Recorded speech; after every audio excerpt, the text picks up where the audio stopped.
Hola y gracias por seguir conectados con nuestra semana de la sostenibilidad de Forbes Colombia. Mi nombre es Andrés Montenegro Vergara, Head of Content de Forbes Colombia.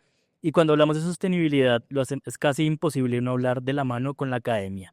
No solamente por la forma en la que se están creando los nuevos liderazgos, sino también la forma en la que se están pensando las nuevas formas de moverse, las nuevas ciudades, las nuevas formas en que las empresas pueden ser rentables. Y justamente vamos a hablar hoy con dos invitadas muy especiales que, como se dan cuenta, no están conmigo en el set, se encuentran directa en España, justamente en Madrid, y hoy hablaremos con Julia Ayuso, quien es la directora de la Escuela de Sostenibilidad de la Universidad Europea, y María Varga Bernaldo Pérez, quien es la directora del Máster en Transición Energética Renovable de la Universidad Europea. Pues Julia y María Olga, gracias por aceptar esta invitación desde Madrid por conectarse con nosotros.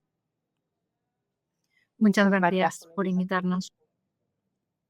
Quisiera empezar por el panorama. Ustedes se encuentran en una universidad que no solamente tiene el panorama europeo justamente, sino también han tenido un gran enfoque en Latinoamérica. Y quisiera que empezáramos justamente con el panorama de la región. ¿Cómo ven el momento actual de las ciudades latinoamericanas en materia de transición energética, pero también de sostenibilidad urbana? ¿Cómo se están empezando a ver las ciudades de nuestra región desde una universidad que tiene la visión europea, pero también pues mucho interés en Latinoamérica? Así que, pues Julia, podríamos empezar contigo en esta ocasión. Por supuesto, bueno, como bien indicabas, en la Universidad Europea tenemos muchísimos alumnos en Latinoamérica y bueno, es que las ciudades latinoamericanas están en un momento decisivo, concentran la mayor parte de la población del consumo energético, pero también sufren de desigualdad y de un urbanismo informal. Entonces, todo este contexto hace que la transición energética sea una gran oportunidad, pero también es un riesgo si no lo diseñamos desde la inclusión. Entonces, más allá de la tecnología, realmente lo diferencial va a ser la capacidad de integrar soluciones adaptadas al contexto real, a la realidad de Latinoamérica. Y esas soluciones combinen con energías renovables, diseño urbano, participación ciudadana, pero como digo, adaptadas estas soluciones a la realidad de las ciudades latinoamericanas. Y en tu caso, María Olga, ¿cómo lo ves? Pues desde la dirección de este máster. Pues un poco en la línea de lo que estaba comentando Julia, efectivamente, nuestros alumnos lo que han puesto de manifiesto es un poco ese impulso sin precedentes hacia un cambio, ¿no? En ese punto de inflexión que tiene ahora mismo, todo el continente. Y cada vez lo que estamos observando más gobiernos que están incorporando objetivos de neutralidad climática en sus agendas, un sector privado que está apostando por proyectos de energías renovables y eficiencia, y una ciudadanía cada vez más sensibilizada y exigente con el cumplimiento de compromisos ambientales. Creemos que es un momento clave para repensar los modelos de desarrollo actuales de una forma más inclusiva y resiliente. Si se aprovecha adecuadamente, América Latina podría dar un salto cualitativo, evitando los errores del pasado, errores que hemos cometido en otros sitios, construyendo ciudades más habitables, más sostenibles y más competitivas de manera global. María Olga, pues quisiera seguir contigo en esta línea, y es que quisiera que habláramos de modelos de ciudad. Cuando uno habla de sostenibilidad también debe hablar mucho de cómo se están pensando la forma de las ciudades, de cómo moverse mejor. En Colombia, por ejemplo, hablamos mucho del modelo de 15 minutos, de la ciudad de 15 minutos, y tú pues en la dirección de este máster también, y pues desde la visión de la Universidad Europea, cómo ven el modelo de ciudad que hay en Latinoamérica, pero además de eso, qué aprendizajes de ciudades europeas podrían replicarse en ciudades latinoamericanas, justamente para acelerar la adopción de energías renovables, para tener un diseño urbano mucho más sostenible, que podemos también traernos de esas buenas experiencias europeas para empezar a aplicarlas en Latinoamérica. Pues mira, yo creo que del recorrido que ha hecho Europa, yo marcaría 4 puntos claves. Uno es la planificación urbana integrada, donde que han incorporado de manera para mí excelente Copenhague y Ámsterdam, donde la energía, la movilidad, la vivienda y el espacio público se diseñan de una manera coordinada, evitando soluciones aisladas que luego puedan resultar ineficientes. Otro de los puntos importantes es la descentralización energética y el autoconsumo. Alemania, España, yo creo que han liderado cooperativas energéticas locales y comunidades solares que generan, consumen y gestionan su propia energía, aumentando la resiliencia y reduciendo costes. Tercer punto, economía circular urbana, ¿no? Ciudades como Estocolmo han incorporado estrategias de reutilización de residuos, agua y materiales en sus sistemas urbanos. Y el último punto, la participación ciudadana en la toma de decisiones. Eso es un punto clave para generar confianza social y acelerar la aceptación de proyectos sostenibles. En América Latina, estos aprendizajes pueden aplicarse empezando por proyectos piloto de pequeña escala en barrios, fomentando esa participación social desde el inicio y adaptando modelos financieros y regulatorios a las necesidades de cada una de las localidades. No se trata de copiar modelos europeos, no creo que sea ese el truco, sino de aprovechar los aciertos y los errores y ver cómo modularlos. Súper interesante, muy valioso lo que nos dices, porque sí, no se trata solamente de copiar y pegar un poco los modelos, porque cada ciudad, incluso dentro de cada país, hay unas características muy especiales que tal vez harían un poco imposible, pues simplemente poner esas experiencias que funcionan en un lugar que tal vez no funcionan en otro, pero sí seguir muy en esa línea de la cooperación, en esa línea de saber qué funcionó, qué está pasando, hacia dónde pueden ir estas buenas experiencias. Y quisiera ahí hacer una pregunta muy especial y muy enfocada a Julia, y es, bueno, tú liderando esta escuela de sostenibilidad, hay algo muy central y algo fundamental a la hora de educar a los nuevos líderes, educar a los nuevos liderazgos, y es la gestión integrada, ¿no? Es el papel que juegan las alianzas en ese, lo que nosotros llamamos en la triple hélice del sector público, el sector privado, la academia, para que todos vayan en línea con esa transformación de ciudades hacia un modelo de bajo carbono, a un modelo que no excluya a las comunidades vulnerables, que genere inclusión y equidad. Por ejemplo, para poner un poco en contexto para quienes nos ven también desde otros lugares, en Bogotá hay una discusión muy grande de si crecer hacia arriba, si crecer hacia los lados, hacia la periferia, hacia un área metropolitana cada vez más grande, o si hay que renovar el centro para ir hacia arriba. ¿Cómo ven ustedes y cómo ves tú, Julia, pues ese papel que juegan las alianzas en esa triple hélice para que para que eso sea una realidad, para que justamente las comunidades más vulnerables no se vean excluidas por el avance de tal vez algunas políticas, sino que haya justamente una gestión integrada pues hacia la sostenibilidad? Una es que estas alianzas son la única vía. En la línea del Objetivo de Desarrollo Sostenible 17, que nos habla de la necesidad de trabajar en comunidad cuando hablamos de sostenibilidad, es que si no, no va a suceder.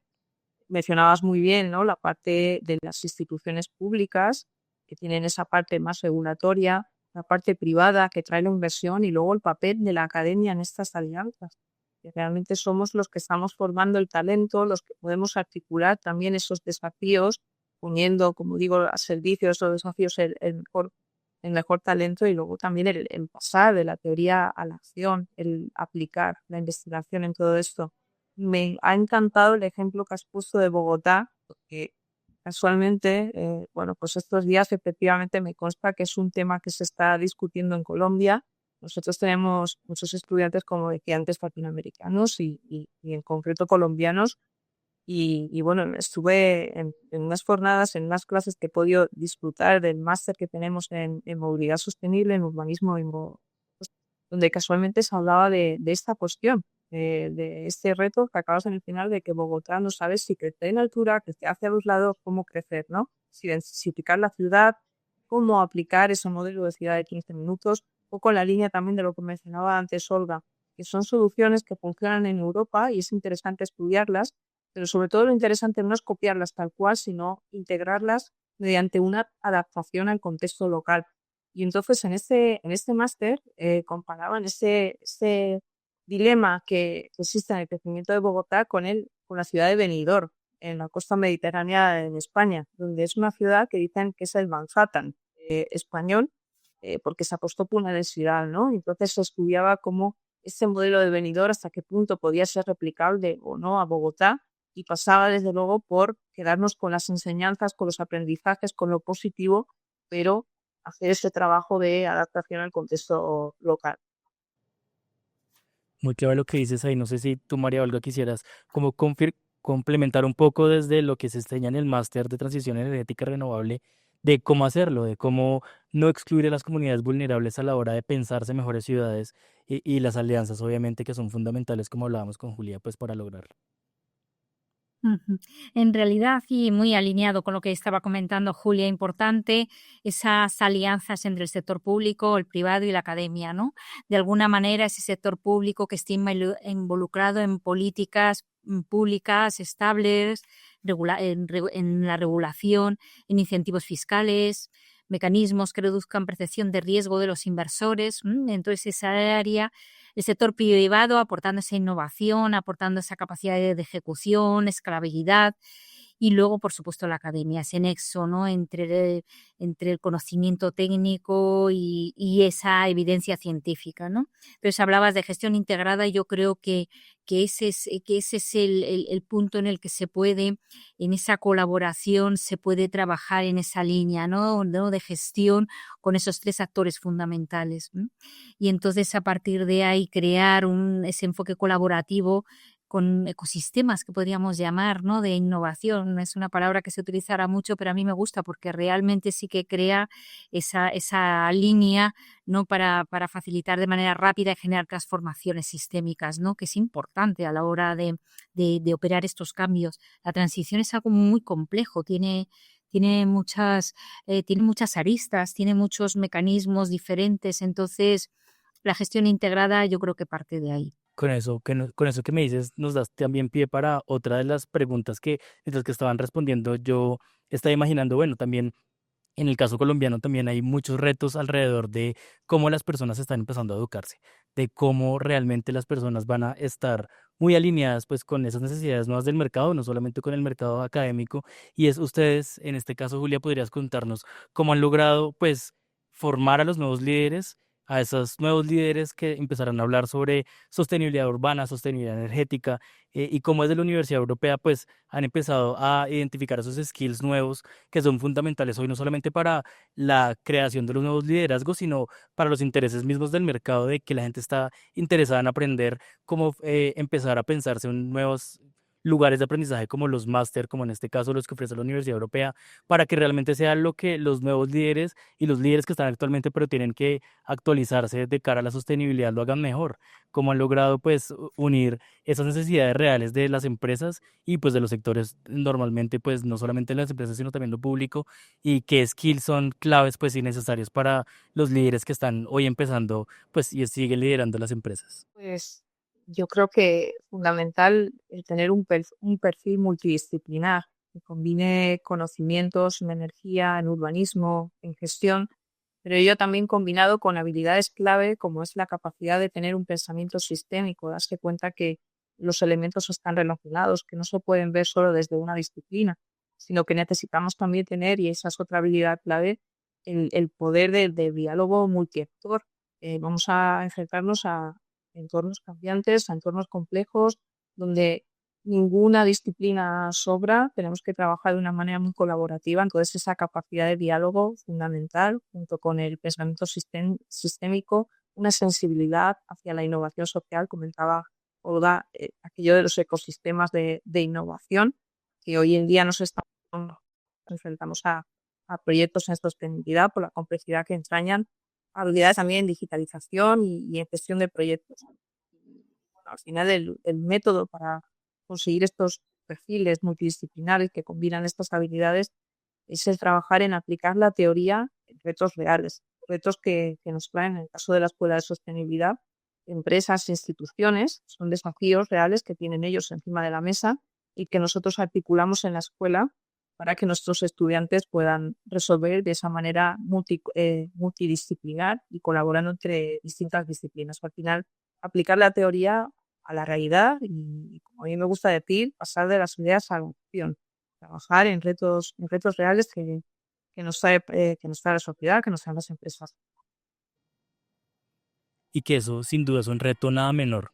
Lograr llevar las ideas al mundo real, pues llevar esas buenas iniciativas a un puerto pues seguro en las organizaciones y en el sector público es un reto, creo que de los más grandes que tiene el sector académico, para que no solamente se queden buenas ideas o en buenas intenciones, sino que realmente llegue a convertirse en proyectos o en liderazgos transformadores, como tú nos decías, para que realmente la sostenibilidad vaya más allá del discurso y se convierta pues en acciones completamente reales dentro de cualquier industria y cualquier sector, porque ya vemos que la sostenibilidad no es únicamente de algún tipo de sector o algún tipo de industria para las empresas más grandes, sino también las más pequeñas, las medianas, las pymes, los emprendedores que en Colombia son tan fuertes, siempre están muy interesados en cómo hacer mejor las cosas, en esas buenas prácticas no solamente por el goodwill de las empresas, sino estar alineado con los objetivos 2030, pues con los ODS, siempre es algo muy, muy valioso que los liderazgos, los nuevos liderazgos y los liderazgos que ya existen, pues se transformen en pro de la sostenibilidad. Y ahí quisiera hacerle una pregunta a ambas, que sin duda no puedo pasar la oportunidad de estar con las dos que están liderando desde la academia y que tienen una visión bien interesante. Ya hemos hablado, como hablamos en en la primera pregunta, no solamente la visión europea, sino latinoamericana y pues global en general.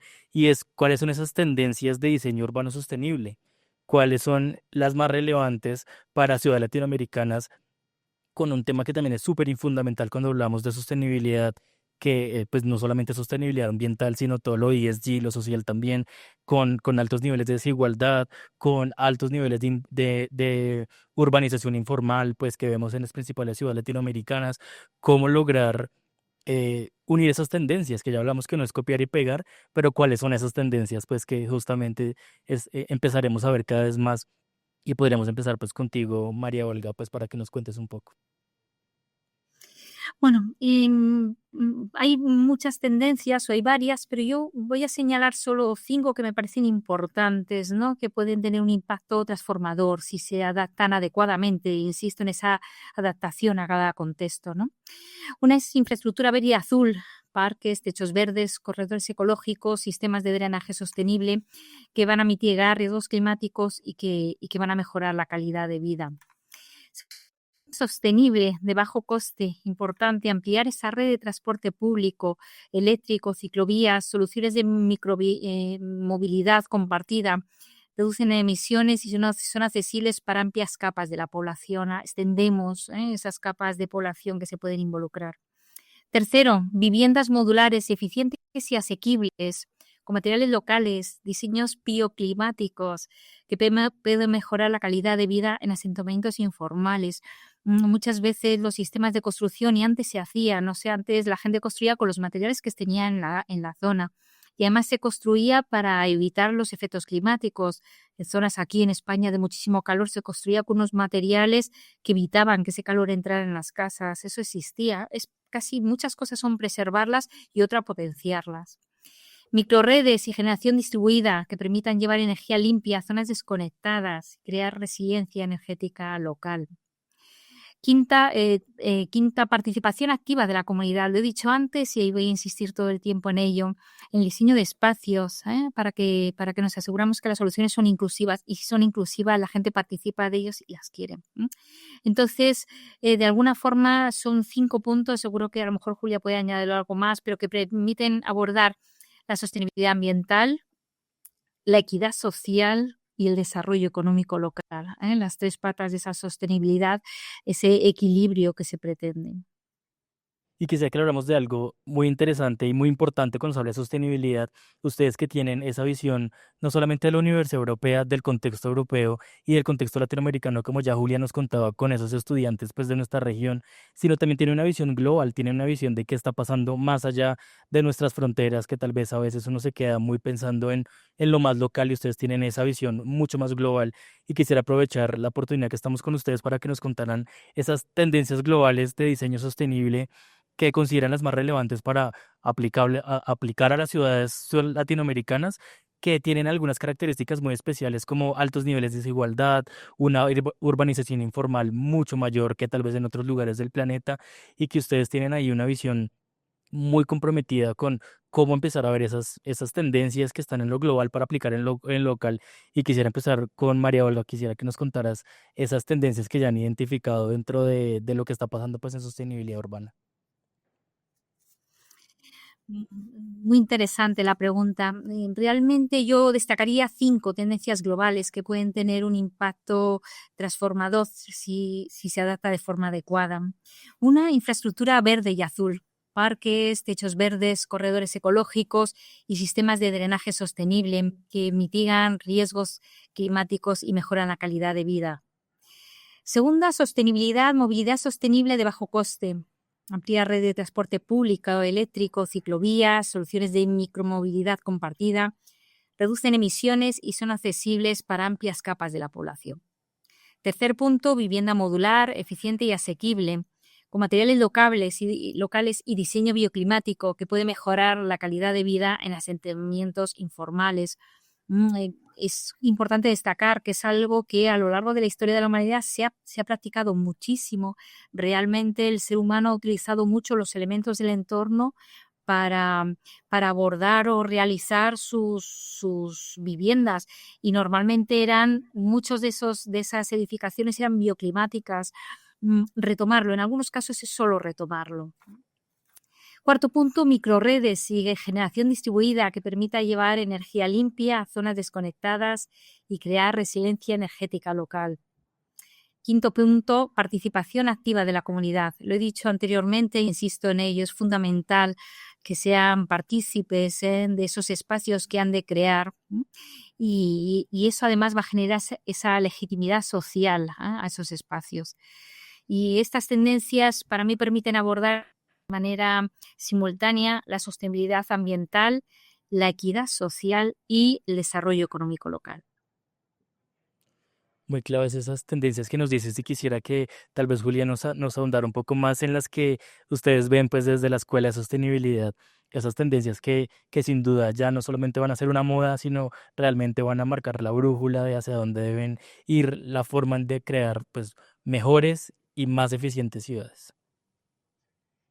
Yo coincido plenamente con Olga en las tendencias que ha señalado. Creo que ahora mismo eso es lo que está siendo diferencial cuando hablamos de transición energética y de urbanismo sostenible, y sobre todo centrándonos en la realidad de lo que puede interesar en Latinoamérica.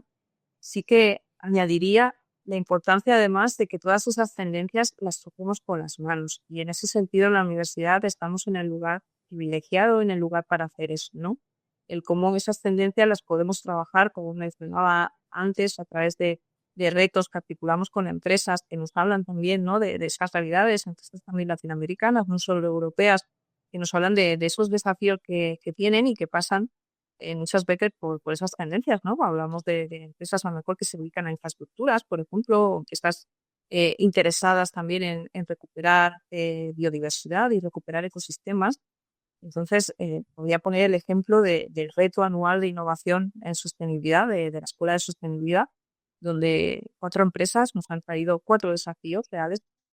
Ha habido una fase donde los estudiantes, de una manera en equipos multidisciplinares, estudiantes también en Latinoamérica, colaborando con otros en España, han presentado sus ideas, y las 4 ideas más viables han seleccionado, y ahora mismo estamos en una fase de pasar de esas ideas a un mínimo producto viable, una fase de mentorías con especialistas que nos van a llevar a que en el mes de diciembre estemos presentando 4 mínimos productos viables que son ejemplos vivos, ejemplos reales de cómo estas tendencias, entre otras, pasan a la acción y pueden funcionar y resolver problemas reales que han traído esas empresas. Entonces, yo creo que esa es la manera también de llevar estas tendencias a la realidad y de trabajarlo en esas alianzas que comentábamos, donde la academia tiene un papel, en mi opinión, fundamental. Es fundamental el papel que tienen para conectar el mejor talento con las empresas, con el sector público, poner, como tú decías, ese design thinking en pro pues, de los dolores reales de las comunidades, de las ciudades, de las comunidades diferentes que hay dentro de las ciudades, que seguramente tienen unas necesidades muy diferentes que tal vez otros lugares de las mismas ciudades.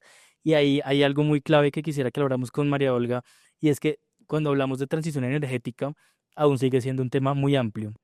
Es muy interesante lo que ha hecho la Universidad Europea de crear un máster pues de la transición energética renovable. Y cuando hablamos de ciudades, pues tal vez es allí donde está la mayor consumo de energía, pero también el mayor espacio para crecer. Sabemos que va a empezar a haber mucha más necesidad, mucha más demanda de energía, por ejemplo, con los data centers, a medida que la IA se vuelva cada vez más generalizada, pues tendrán unas necesidades mayores, los edificios se llevan buena parte del consumo energético y ahí sería muy interesante que habláramos de esos principales retos técnicos y regulatorios tal vez de que las renovables se vuelvan la base de la matriz de ciudades latinoamericanas, de que no sea solamente una pequeña porción, sino que si la demanda va a ser cada vez ser mayor, ¿cómo hacer para que los renovables cada vez sean mayor también en esa porción? ¿Cómo empezar a incluir más en las viviendas de las renovables? Como tú decías, las microgeneradoras, pues dentro de las ciudades, cómo llevar las renovables para que realmente le vayan en pro de lo que va a pasar. ¿Cuáles son esos retos para que realmente las ciudades se vuelvan cada vez más renovables? Que sin duda es una de las grandes preguntas pues que estamos tratando de resolver justamente. Bien, precisamente en el máster de transición energética está enfocado a resolver esas dudas. Nosotros en la Universidad Europea tenemos un máster de energías renovables y una de transición energética, y un poco el de transición energética viene a resolver esas dudas porque, como he dicho al principio, la transición energética tiene que ser algo que a medida, tiene que ser algo completamente a medida. Entonces, lo que proponemos nosotros desde el máster y lo que se está trabajando y lo que trabajamos es cómo hacerlo, responder a esa pregunta, cuáles son los retos que tenemos y cómo los resolvemos. Los retos no son iguales para todos, ni las soluciones, ni las posibles soluciones. Entonces, uno de los trabajos que se propone a los estudiantes es resolver eso para distintos contextos. En uno de los módulos trabajamos esa pregunta realmente, pero desde distintos y en distintos contextos. Para responder de manera general a la pregunta que tú formulas, pues si estamos hablando de retos y desde un punto de vista técnico, yo creo que uno de los importantes es la modernización de las redes eléctricas. Esa es una de las piezas claves de esa transición. Y prepararlas para integrar generación renovable distribuida. Digamos, ese es un gap importantísimo. El otro importante es ampliar o generar una mayor capacidad de almacenamiento para gestionar las intermitencias de las fuentes de energía, sobre todo de la solar y de la eólica. Y luego otra pata muy importante desde el punto de vista técnico son los sistemas digitales de gestión de demanda. Eso permite una optimización muy importante del uso de la energía. Eso en cuanto a un punto de vista técnico. Al regulatorio ya lo he mencionado antes e insisto en ello. Marcos normativos estables y de largo plazo, la existencia de subsidios, la desaparición de los subsidios a combustibles fósiles, que sigue existiendo en algunos casos, y la preservación de trámites mucho más ágiles para resolver y autorizar proyectos de energías renovables. Y el último punto, la integración regional de los mercados eléctricos. Entonces, yo ahí siempre apelo a la necesidad de una gobernanza implicada en territorios claros y predecibles, eliminar esas barreras burocráticas que paralizan algunos procesos y crear incentivos en la innovación tecnológica. Nos da menor justamente volvemos a la triple hélice de poder que desde la academia, desde la industria y desde el sector público se vea no solo la necesidad de hablar de lo que tú nos contabas, María Olga, sino también de cómo empezar a articular mejor los recursos disponibles, las regulaciones, no solamente en pro de lo que está viniendo, sino también de cómo empezamos a regular lo que de alguna forma ya está obsoleto de cara a las nuevas ciudades. Y también quisiera aprovechar que estoy con ustedes para que habláramos algo similar a cuando hablábamos de esas tendencias, pero ya un poco más bajado a las soluciones reales. Y quisiera que habláramos de esas tecnologías emergentes que tal vez en este momento aún son muy nuevas, hay solamente pilotos, están empezando a masificarse, pero que ya se proyectan como unas soluciones viables, escalables, que van a tener un impacto cada vez mayor en las ciudades latinoamericanas y pues en realidad del mundo. Y es, ¿ustedes cómo ven esas tecnologías emergentes en términos de almacenamiento energético, que sigue siendo un gran reto pues para el aprovechamiento energético a largo plazo, hidrógeno, la digitalización de las redes que ya María Olga nos contaba un poco, todas esas tendencias no necesariamente de lo que va a venir, sino esas soluciones que están pasando en este momento para que cada vez las ciudades las empiecen a adoptar, ya no solamente como pilotos, sino un poco más allá? ¿Y cómo los ven? ¿Cómo ven esas tecnologías emergentes de cara a lo que va a pasar en Latinoamérica y pues también en ciudades europeas? Muy bien, pues efectivamente, si hablamos de tecnologías emergentes, tenemos que hablar de almacenamiento en baterías avanzadas. Vamos avanzando, nunca mejor dicho, pero no lo suficiente como para una garantía. Hidrógeno verde, en España se está apostando y hay una apuesta muy importante. De hecho, algunos de los docentes que tenemos ahora incorporados, lo que son expertos en hidrógeno verde y de alguna forma lo que nos cuentan es unos avances muy importantes, pero sí como una pieza clave para descarbonizar sectores difíciles de electrificar, como el transporte pesado, los puertos, industria urbana. Desde luego, digitalización, ya he hablado antes, insisto, redes inteligentes, las smart grids, que permitirán gestionar de forma dinámica la energía, detectar fallos, integrar generación distribuida y de alguna manera empoderar al consumidor para participar activamente en el sistema. Y otro punto importante, las plataformas digitales de gestión energética, que lo que van a permitir es ya el uso de esa inteligencia artificial y del Big Data para planificar ciudades más eficientes, optimizar consumos y reducir pérdidas. Y todo eso, y todas estas soluciones lo que requieren es inversión y marcos regulatorios. Volvemos al origen, pero realmente esa es la posición en la que estamos. Pero yo sí que creo que en pocos años vamos a observar cambios muy significativos y muy importantes en este sentido. Y vamos a ver cómo se acelera exponencialmente la transición energética urbana. Yo creo que la apuesta está ahí, que están en esa línea, que los ODS y la Agenda 2030 está facilitando y empoderando. Y una cosa de la que no he hablado anteriormente, pero que me parece muy importante resaltar, es esa financiación verde, que cada vez está más regulada, cada vez hay una regulación más exhaustiva, con lo cual hay más proyectos que pueden optar a esas financiaciones y que pueden dar salida, ¿no?, a esas tecnologías emergentes. A esas tecnologías que bien señalaba Olga, añadiría sobre todo la importancia de mantener el equilibrio. Sostenibilidad es equilibrio, no lo olvidemos. Hablamos de equilibrio entre lo medioambiental, lo social, lo económico. Entonces, a la hora de integrar estas tecnologías en las ciudades, en Latinoamérica, necesitamos modelos lo suficientemente flexibles para que se adapten a realidades heterogéneas. Muy clave lo que nos dices, porque no puede caer de nuevo en que la tecnología esté segmentada solamente a algún tipo de sector, a algún tipo de industria, por ejemplo, las más grandes que pueden costearse la llegada a esas tecnologías, sino que esté en pro siempre de la sostenibilidad ambiental, claramente, pero también de la sostenibilidad social para que haya más equidad, haya más oportunidades, para que esta tecnología llegue a más personas y no sigan creándose más brechas, que ha sido uno de los problemas, pues, principales y fundamentales a la hora de hablar de todo lo que pasa alrededor de ESG. Y para cerrar este panel que ha estado tan interesante, también quisiera aprovechar que estamos con ustedes dos que tienen esa mirada global y que tienen esa mirada regional también, para que le hablemos, pues, a las personas que nos ven en este foro y en este panel, de qué consejos darles a los líderes empresariales y gubernamentales que hoy están tomando decisiones clave sobre el futuro sostenible en nuestras ciudades. Ustedes que tienen no solamente el conocimiento técnico y el conocimiento académico y el conocimiento de los liderazgos, sino también todo lo que han hecho para unirse con las industrias, con los empresarios, con el sector público. ¿Qué consejos darles a estos líderes que están empezando a tomar las decisiones del planeta? Así que podemos empezar, María Olga, cuéntanos cuáles serían esos consejos que dejarles en este panel. Pues incluir desde el inicio a las comunidades, quizás lo hemos comentado en más de una ocasión, pero es un punto importantísimo, especialmente a las más vulnerables, para que esa transición energética no amplíe brechas, sino que sea una oportunidad para cerrar desigualdades históricas en muchos casos.